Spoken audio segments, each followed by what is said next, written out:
Leader کہہ لے یا حکمران کہہ لے یا سیاستدان کہہ لے، وہ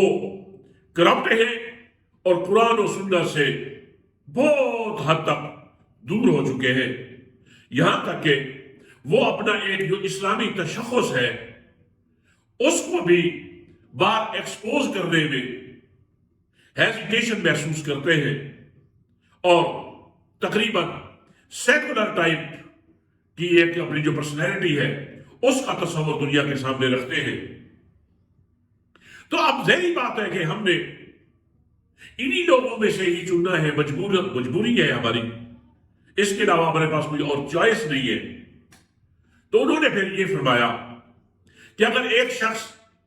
ان حالات میں وہ جہاں بھی جاتا ہے، دنیا کے کسی بھی بڑے پلیٹ فارم پر جاتا ہے، انٹرنیشنل لیول پر، وہ اسلامی تشخص کو ہائی لائٹ کرتا ہے، اسلامی کارڈ کا استعمال کرتا ہے باقی دنیا میں بھی، اور 5 وقت کا اگر نمازی بھی ہے، کیونکہ نمازوں کے حوالے سے انہوں نے یہی فرمایا کہ بیشتر ان میں ایسے لوگ ہیں جو 5 وقت کی نماز بھی نہیں پڑھتے، بڑے مینورٹی میں ہیں، اقلیت میں ہیں جو 5 وقت کی نماز پڑھتے ہیں۔ تو خیر انہوں نے یہ فرمایا کہ اگر اس طرح کی شخصیت ہے، گو ان کا جو پریکٹیکلی جو ان کی پریکٹس ہے عبادات کے حوالے سے بے شک کمزور ہو، لیکن ایسی شخصیت کو ہمیں چاہیے کہ ہمیں ووٹ کرنا چاہیے، اس کو ہی ووٹ دینا چاہیے، اور ان لوگوں کو قطعاً ووٹ نہیں جانا چاہیے کہ بے شک وہ پریکٹیکلی طور پہ تو کچھ زیادہ ہو، لیکن انٹرنیشنل لیول پہ یا دنیا کے بڑے بڑے پلیٹ فارم پہ وہ اپنے اسلامی تشخص کے پرچار میں یا اسلامی تشخص کو ڈسپلے کرنے کے لیے ہیزیٹیشن محسوس کرتے ہو، گو وہ پریکٹس میں اچھے ہو،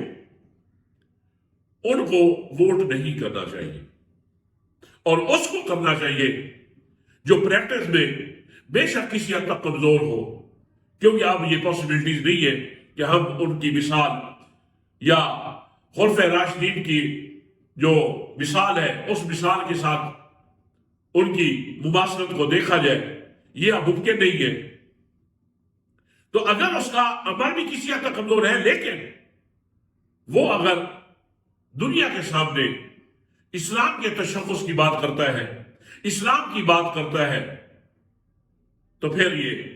ان دنوں میں حالات کا تقاضا یہی ہے کہ ہم اس شخص کو ووٹ دیں۔ ناظرین، یہ آپ پروگرام خود بھی دیکھ سکتے ہیں، انگلش میں پروگرام تھا، اس کے حوالے سے میں نے یہ آپ کے سامنے گزارشات رکھ دی۔ اب آپ نے سوچنا ہے کہ ہمارے پاس عمران خان، میاں محمد نواز شریف صاحب اور آصف زرداری صاحب موجود ہیں، تو اپنے ضمیر کے مطابق فیصلہ کر رہے ہیں کہ ان میں سے کون سا ایسا لیڈر ہے جو جہاں بھی جاتا ہے اللہ کے نبی صلی اللہ علیہ وسلم کی ناموس رسالت، اسلام و فوبیا کے حوالے سے بات کرتا ہے، اور وہ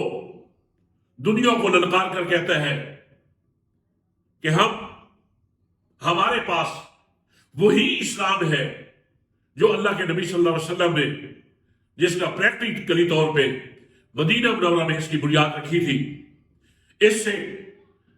کوئی کسی دہشت گردی کا نہ کوئی اسلام سے تعلق ہے، نہ ایکسٹریمسٹ کا، نہ ٹیررزم کا۔ ہمارے پاس وہی تعلیمات ہے، وہی ہمارا دین ہے جو اللہ کے نبی صلی اللہ علیہ وسلم نے ہمیں مدینہ میں جس دین کی بنیاد رکھی تھی۔ اس کے علاوہ بعد میں اگر کوئی چیز آتی ہے تو وہ باطل پہ ہے۔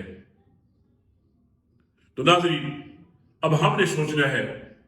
کہ ہم نے کس کا ساتھ دینا ہے۔ یہ ڈاکٹر ذاکر نائک نے ان حالات میں ہمیں ایک بہت بڑی نصیحت کی ہے، اللہ تعالیٰ ان کو جزائے خیر دے، اور ہمیں بھی سوچنے کی، سمجھنے کی، اور پھر اس کے بعد ووٹ کے صحیح استعمال کی اللہ ہمیں توفیق دے۔ کیوں کہ یہ 8 فروری کا دن ملک و قوم کی غلامی اور آزادی کے فیصلے کا دن ہے۔ ہم نے خود بھی نکلنا ہے اور اپنے ساتھیوں کو، دوستوں کو، اپنی فیملیز کو، اپنے رشتہ داروں کو، ان کو بھی اویئرنیس دینی ہے، موبلائز کرنا ہے، جہاں تک ہو سکے ان کے ساتھ معاونت بھی کرنی ہے ٹرانسپورٹیشن کے حوالے سے،